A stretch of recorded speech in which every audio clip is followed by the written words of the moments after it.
Okay. Very quiet. Yes, now it's quiet. So welcome to our first CTL Lunch and Learn of this semester. Yay, we made it to spring break. Looking at intentional technology strategies for inclement weather.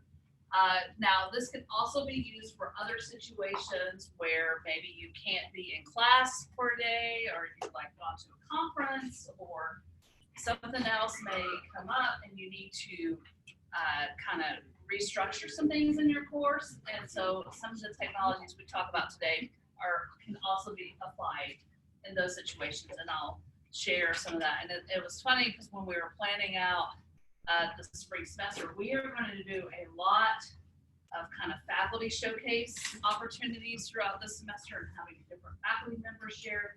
But one of the things we're like, let's cover something around inclement weather or some craziness is happening, sickness, and thinking about how to utilize the technology, not knowing that it would be 70 degrees outside in January when we planned this session. And we wanted to do it like right away so you could be thinking about some of these things.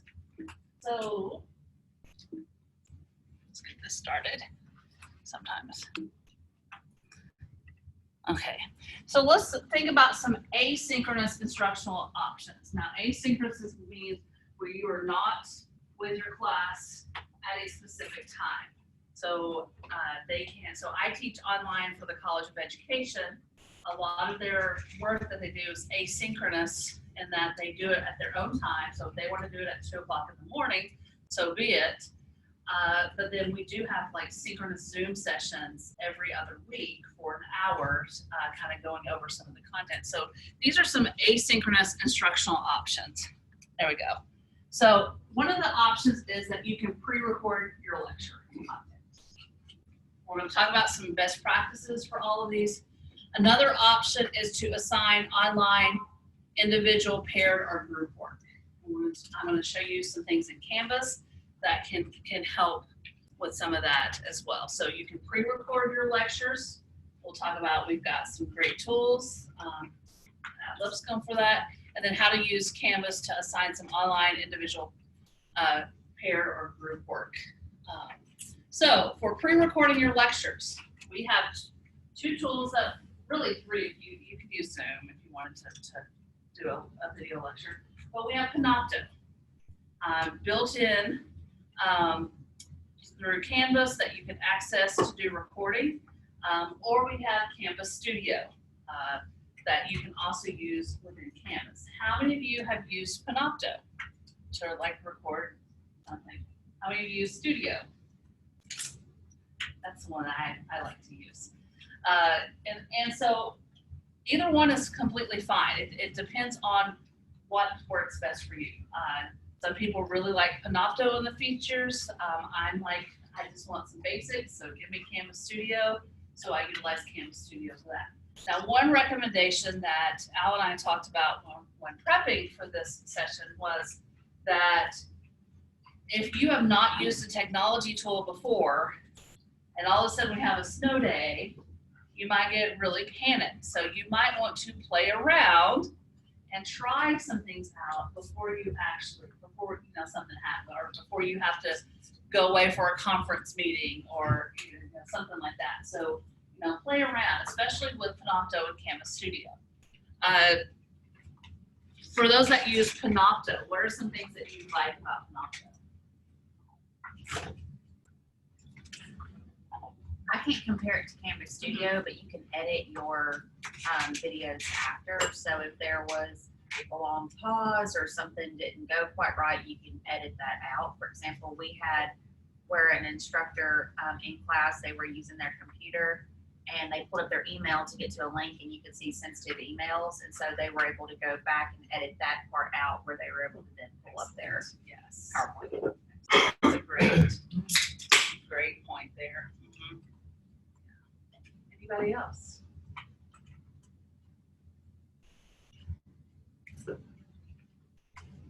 Well, one of the things with Canvas Studio, the reason why I like it and why it might be really beneficial for snow days, I'm going to show you using it in one of my Canvas courses,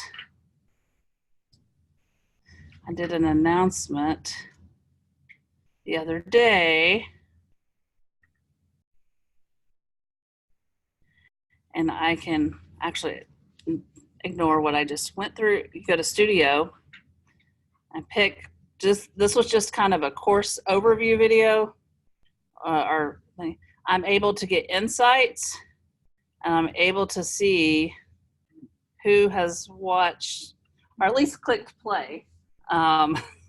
They could walk away.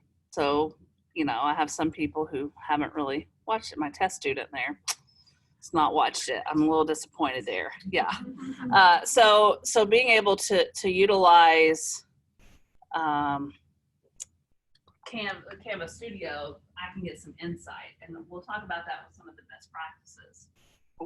Yes. One of the things I ran into last semester, because I was going to throw something else up there, which is, I was in the hospital. I've got my iPad. Yes. I'm trying to use Panopto, and it won't record the sound that I'm doing because I have to do a lot of drawings and equations and stuff. So I need to be able to, write on things.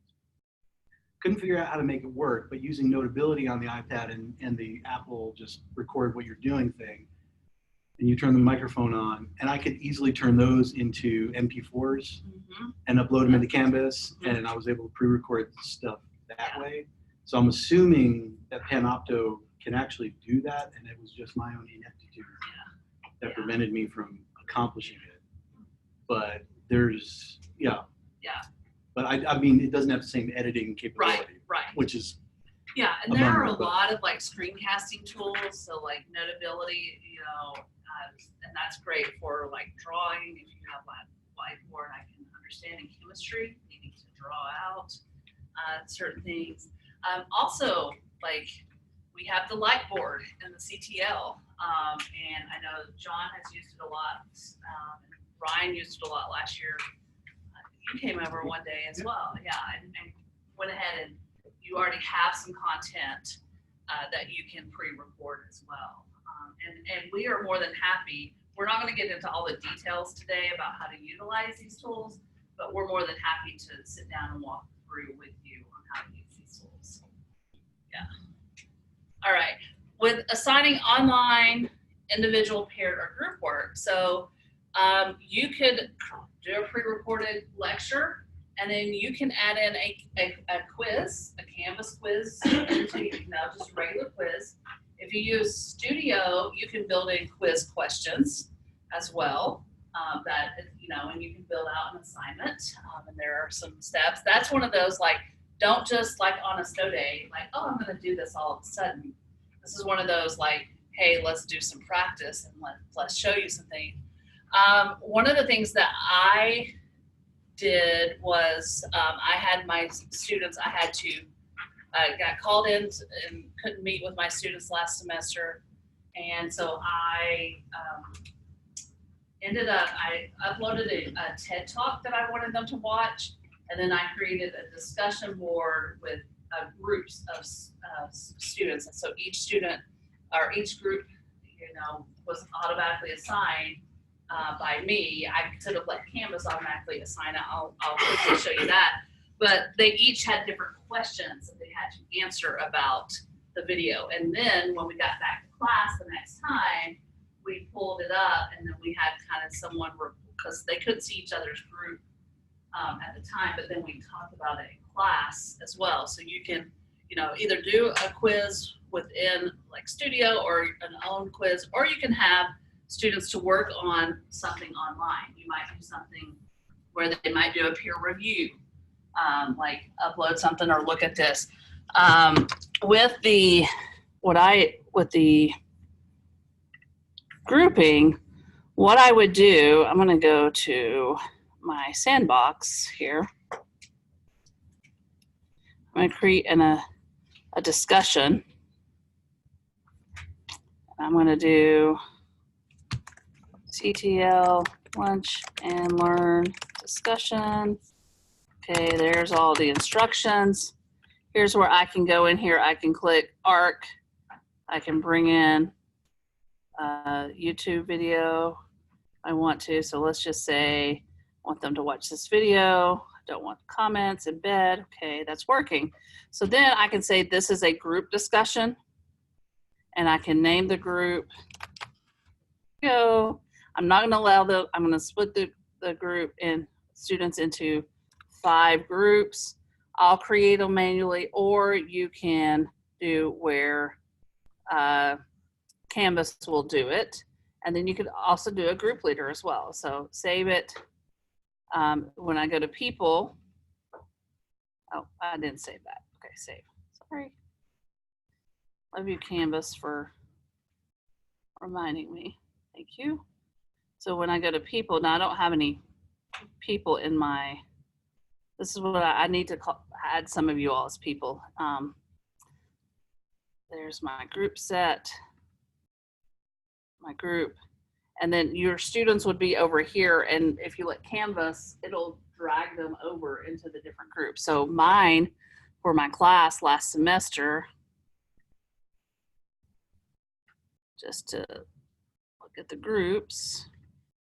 Nope, I need to go last semester. Until I'm trying to get back into the swing of things here. Let's do OU.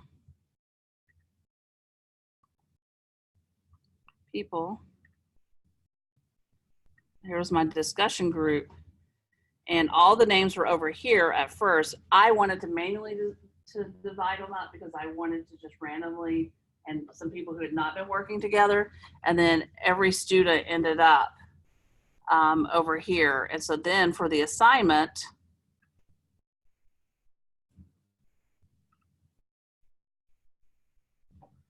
they each had the assignment and they could see what everyone, their own people and what they posted. They could not see the entire class. I also set up my discussions when I set them up that they have to post first before they see that's an option when you set up discussions, so they can't see other people's responses until they do an original response. Because I'm like, I want to see what they're thinking first before other people. And so if you're wanting to set up a group discussion, I know I've helped Kathy with this for nursing. You know, for thinking through that, and you want to work through that, come over, we'll walk you through that. So that's a great option of kind of getting them into small. So let's pretend we're not meeting in class, but we want to do a small group discussion online. We can bring that in as well. And like I said, I gave them all different questions that they all had to, and we could bring that back in the next day. Some best practices. So assign something that you're already working on or an activity you plan to have students do in class. That's just, if it was something like I was already planning on showing this TED Talk and then we were going to break into small group discussion. So I was not doing, now I will say that I had not planned on doing it that particular day. I just okay, I've got an emergency situation that's come up. I'm going to kind of move it to that day.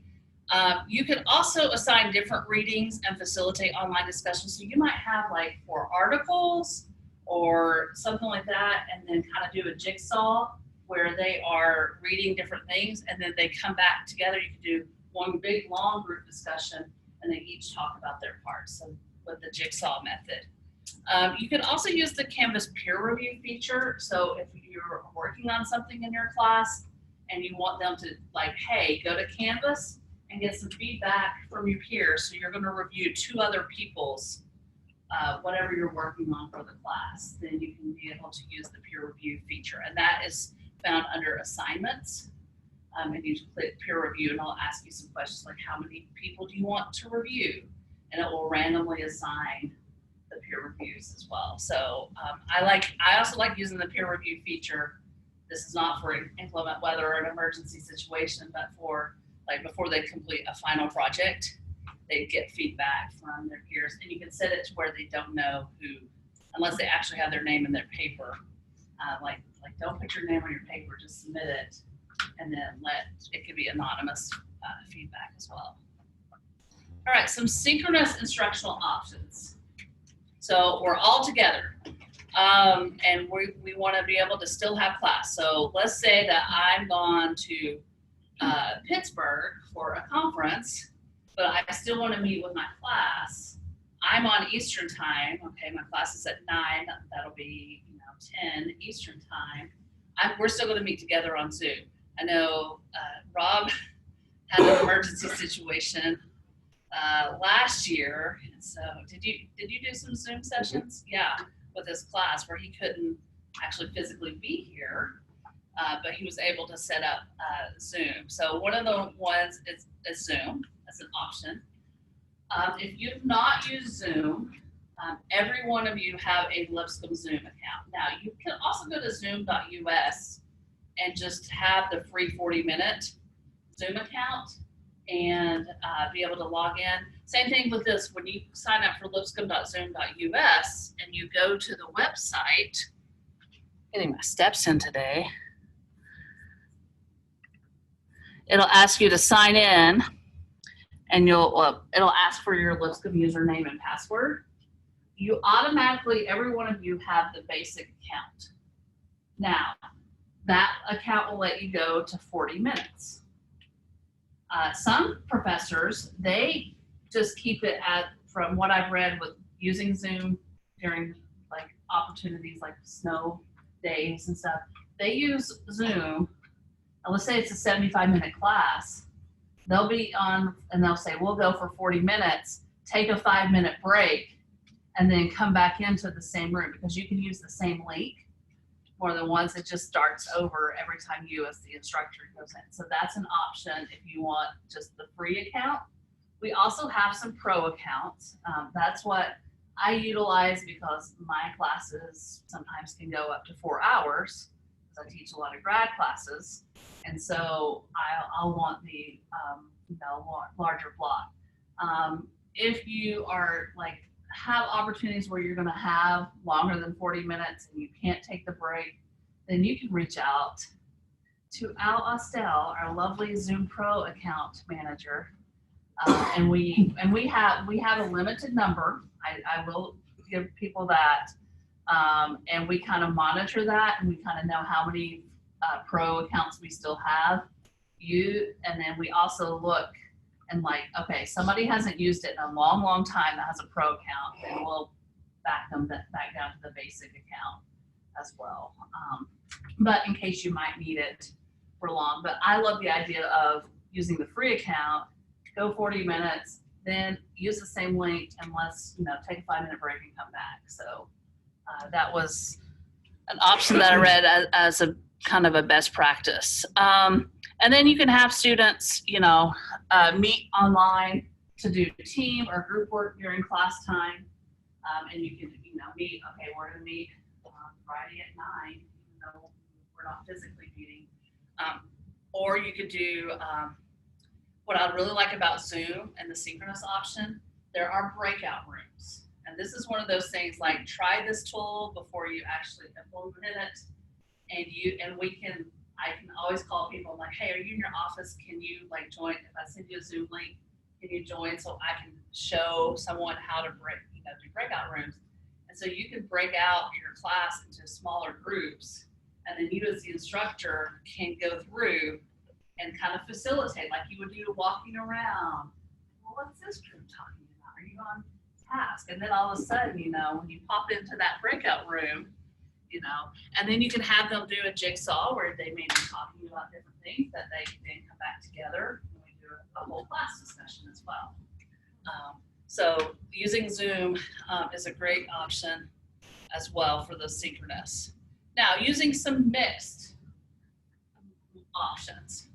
You could have, a pre-record of your lecture, kind of like a flipped classroom situation, and then you come to Zoom and you have a discussion about it. So they should have already watched the video of what you're going to be talking about in class, and then you come and you have that supplemental live Zoom meeting. So that's an option as well. So you can kind of blend the two if you'd want. Some best practices overall: communicate fully with your students. Like, here's our plan. You know, and that's one of the things that I like share with my students. I'm like, okay, here's, you know, we're meeting at this time frame. If something happens, I will be sending out a Canvas announcement, which is why you need your notifications set up. That's one of the requirements for a course. And I use the Canvas announcements to keep the students up to date of any changes or modifications. There have been situations like the year that I did my dissertation research, and I was working with middle school students, and it's funny because my study looked at online versus traditional homework. My students, when we had 13 snow days that year for my school district. And so the students who were online, I could still give them things to practice. My students who were face to face, you know, they were out of luck. Now, some of the issues I ran into was that some people, their power was out because it was like massive snow. So thinking through, okay, if you are trying, you know, and you're, you know, let me know if you can, you know, can or can't make it, or something's going on, or you're trying to get, you know, someone unstuck from somewhere or something like that. Just communicate with you know, the students and have them kind of communicate with you. Last night I had the synchronous meeting with my class, and I knew it was at 4:00, and I knew some of my students are like coaching after school, after they get finished with teaching. And so they just communicated and they're like, I can't make it, but I recorded the Zoom session. So then I also have it, I can put it back into Canvas. People can still watch it later if they need to. But then I have them watch it and kind of do a reflections in order to kind of earn the credit for being a part of the day. And, you know, I don't advertise that beforehand of like, oh, if you can't come, this is what's going to happen. I just, once they didn't come, then I told them. Then I have 12 students, and I would have had probably one student maybe show up if I had said, oh, you don't have to come. You can watch the recording later. So, and then take advantage of colleagues' ideas, departmental practices, and share your ideas. And so that's where we're going to get into what are some things for you all that maybe that you've done in the past that's been really beneficial when something's come up, or you there's a snow day and you can't get to campus, but most of your class live on campus, or maybe there you have a few commuters. What are some things that you've done to like help not get your class behind? Besides just like, all right, peace out. I have done that, but thinking through like, okay, I don't want to get behind in my class. What are some things that we can do? I've done a Zoom before, and it worked. We had a smaller class that comes up. Nice. So it's smaller, very good. And a little bit of lecture, and then trying to do a little more discussion based.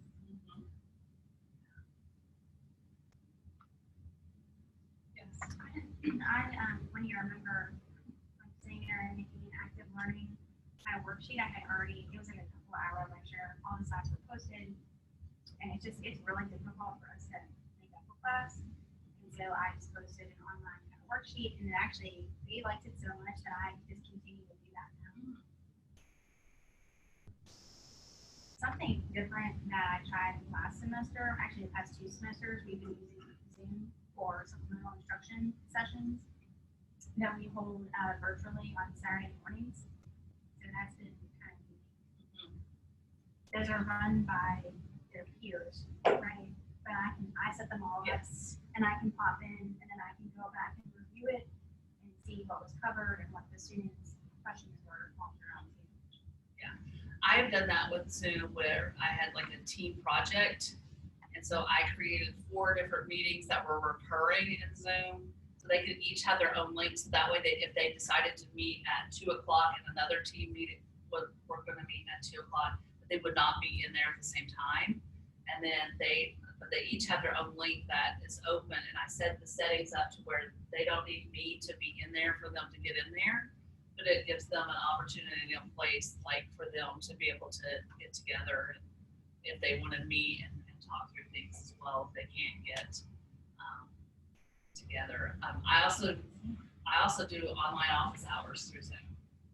So I'll set some on office hours. I used to set it like at a certain time, and especially like I would do like 8 o'clock on Thursday nights. You know, a lot of times I'm dealing with K through 12 teachers, not dealing with, but working with K through 12 teachers, and they had other things, obligations. So I would do a little bit later for some office hours, and then I would sit there. And so now I kind of purposely, I don't do them every week, and then I'm like, if we can't meet, you know, like if you can't get to campus, we can set up an appointment and kind of use Zoom for some virtual office hours as well. And that's how I do feedback sessions with my students, because they have to submit their plan to me before they actually implement it in schools. So I do one-on-one, like not peer feedback, but feedback for myself to them using Zoom as well. Other options. So you used it while you were out last semester. Yeah, I mean, I use a flipped classroom for my Gen Chem lectures. So, I mean, having a lot of stuff, the more stuff you have, the better off you are. So I have already tons of pre-recorded lectures that they have access to anyway. And I've been adding more reference materials into Canvas that they can go and use and look at. So all I had to do was take what was I going to do with you guys in class? Can I translate that and then post it for you? And yeah, I mean, it was one of those, like you said, try to plan ahead. There was not really much Right. planning Yes, ahead, but no. yeah, and that's part of why I think it was difficult to figure out at first. But once I got it going, it was fine. Yeah. I mean, they basically got exactly what I was going to do Yeah. in class anyway. Right. So yeah, or at least part of what I was doing. And that's why we want to kind of bring this up at the beginning of the semester. So if you want to play around with one of these tools, Al and I are here while it's still 50 to 70 degrees, although it's supposed to get cooler next week. So, but we're around that we can go through some of these. Some practices that are recommended to avoid. So holding it at a time and day that the class does not meet. Like, we got a snow day. Well, we typically meet at 9 Monday, Wednesday, Friday. Let's meet at 4 on Friday. Like, that's probably not going to go well. Extending class beyond the time the class usually meets. So if you meet for 50 minutes or 75 minutes, that you keep it to that time or 3 hours. Don't keep them longer. Increasing the amount of work students are expected to do. That's where you do the evil professor laugh. Also, asking students to do the same amount of kind of work the syllabus initially expected them to do while compressing it with it. Like, okay, we were out, so now you get to double up on a bunch of stuff. Thinking through, because it does reduce their access to actually having you, especially if we did have multiple snow days, which we haven't had in a while. I think we're due for some. I don't know, it's been such a strange time, Yeah, so practices. Okay, we already shared some of your ideas as well. Anything else?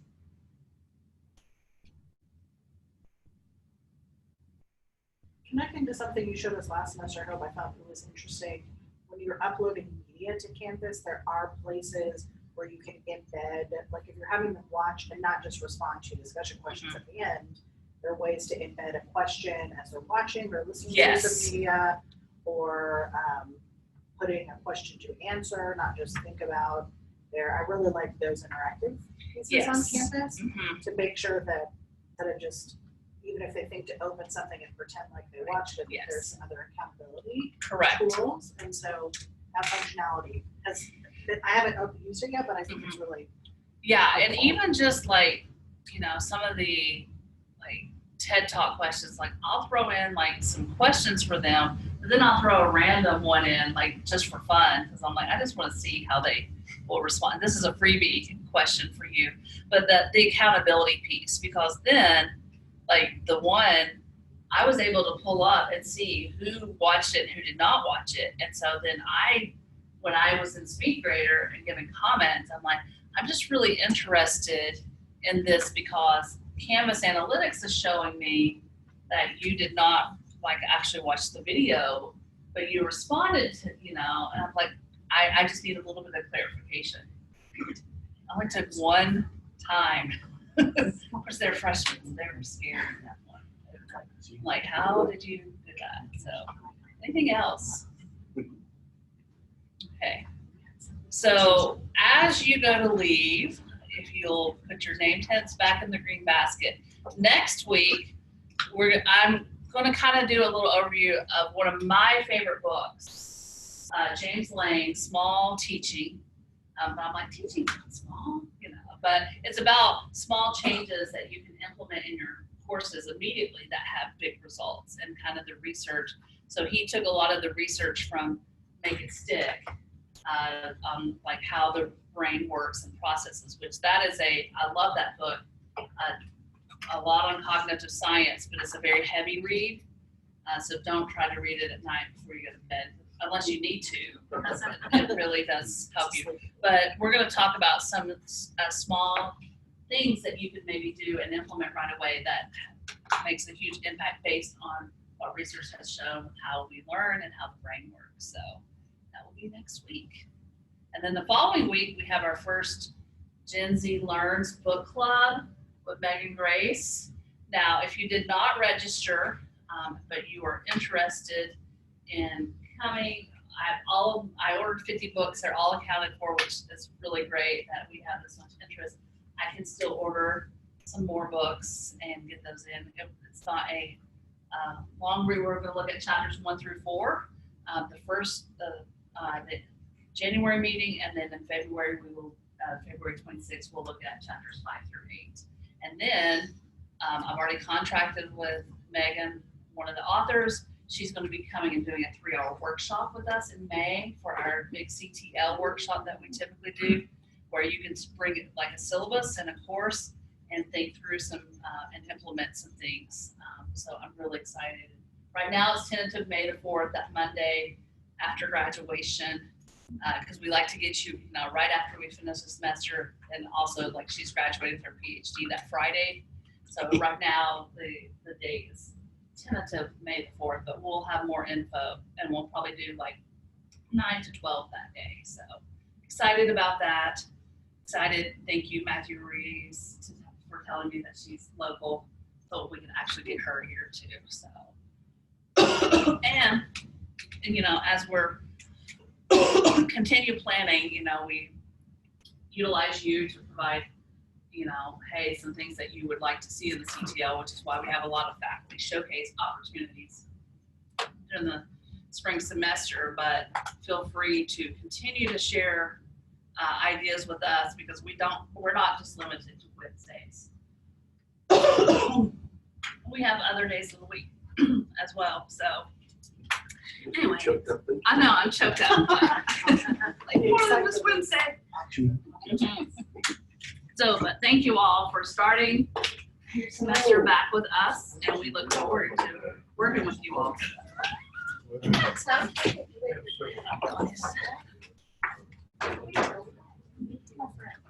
The side note, freshmen don't handle Zoom as well as upper class students. Or at least mine didn't.